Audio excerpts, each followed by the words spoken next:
The color theory. Everyone missed. Everyone saw the colors, no one understood them. Red and green. Simple, right? But in Squid Game, they're not decoration. They're the entire system, hiding in plain sight. From the very first scene, Gi-hun is given a choice, a red card or a blue card. Most viewers thought that was just a stylistic touch, a clever visual contrast. But what if that single choice decided everything? Fans believe if he had picked red, he wouldn't have become a player. He would have become a guard. The proof is everywhere, quietly mocking us for never noticing. Guards wear red, players wear green, and both follow orders they don't fully understand. Two sides of the same coin, the illusion of difference. The players fight to escape, the guards fight to obey, and neither of them is free. Look closer at the game hall's pastel staircases, candy-colored walls. They feel childlike, nostalgic, and even playful.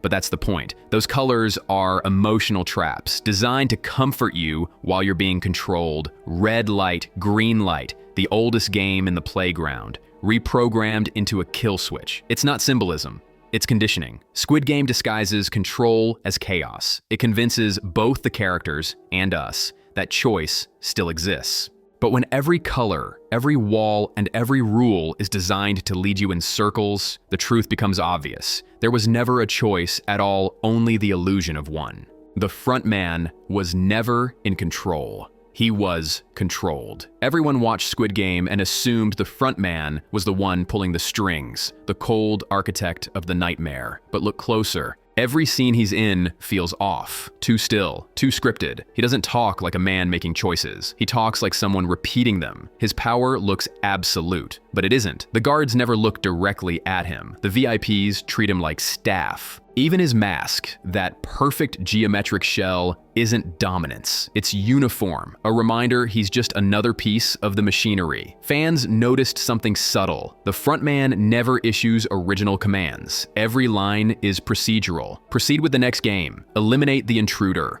It's the language of automation, not authority. Almost like someone somewhere is feeding him his own dialogue. And that brings us to the disturbing part. What if that's exactly what happens to the winners? Gi-hun's story doesn't end with freedom. It ends with recruitment. The frontman was once a champion too, a survivor who earned his escape only to become the face of the very thing he beat. In this theory, victory isn't escape. It's assimilation. The proof is all there. His quarters lined with surveillance screens, not for him to monitor, but for him to be monitored.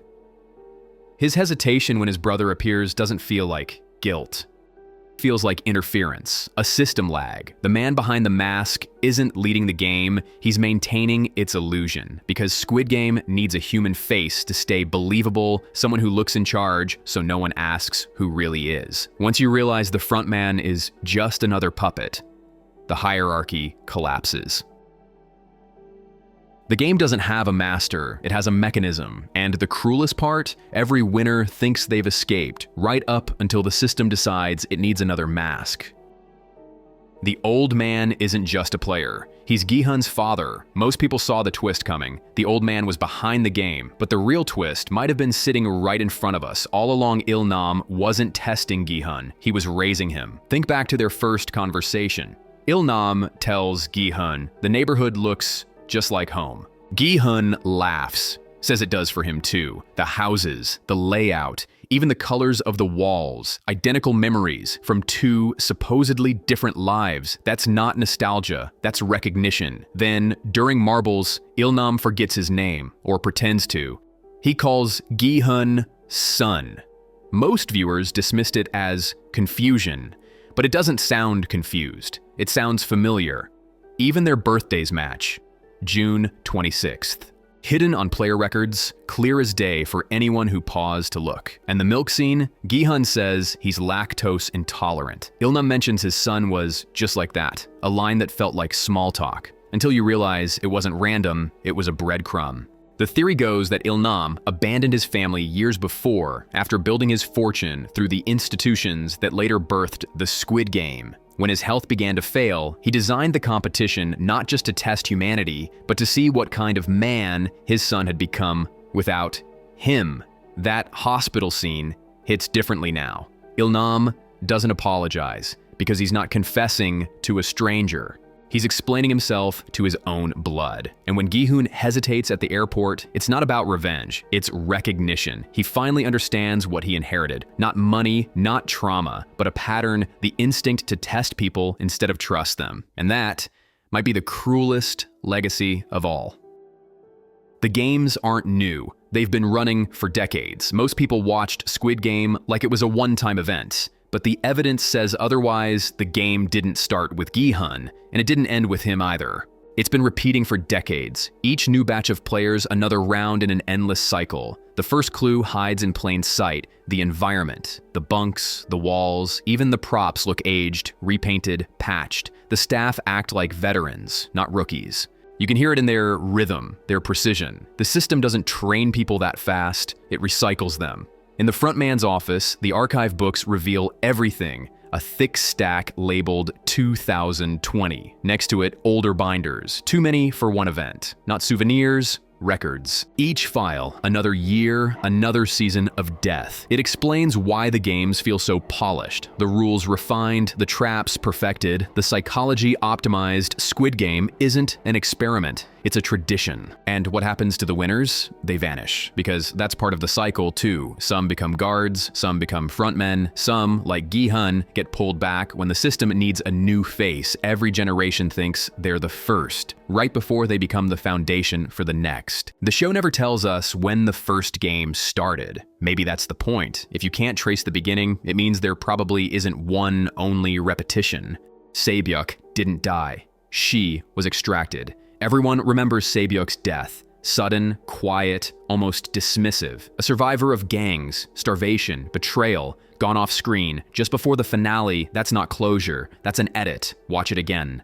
The guards treat her differently. When Sang-woo stabs her, they don't drag her like the others. They lift her carefully, check her vitals. No blood trail, no body shown. Squid Game never wastes emotional potential, unless the story's not over. The theory says she wasn't killed. She was extracted, recruited by the system. It fits perfectly. She's fluent, observant, calm, under pressure. She doesn't talk much. She doesn't panic. She's exactly what the game needs to sustain itself. Even her scar tells the story. Right on her neck, where the guards wear their voice modulators. A mark of survival, not defeat. A symbol of silence. Her goal was never greed. It was family. What if the organization offered her exactly that? Her family's safety in exchange for her service. The perfect bargain for someone who's lost faith in fairness. That's how the system stays flawless. They don't hire strangers. They convert survivors. People who've already learned the game's ultimate rule. Freedom is a privilege reserved for the obedient. Sae-byeok didn't lose the game. She transcended it, trading her voice for silence, her pain for control, her death for purpose. The next game has already begun.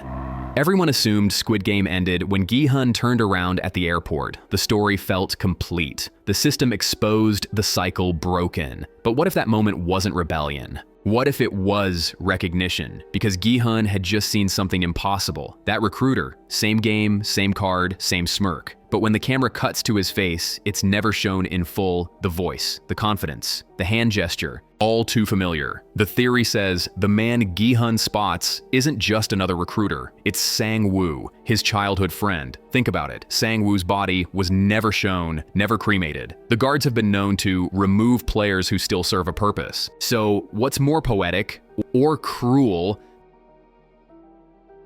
than turning Gi-hun's final act of mercy into betrayal? Sang-woo survives, promoted, reprogrammed. The new recruiter, handpicking the next generation of desperate souls. And that card Gi-hun sees, it's not an invitation. It's his replacement order. He's not being asked to play again. He's being retired.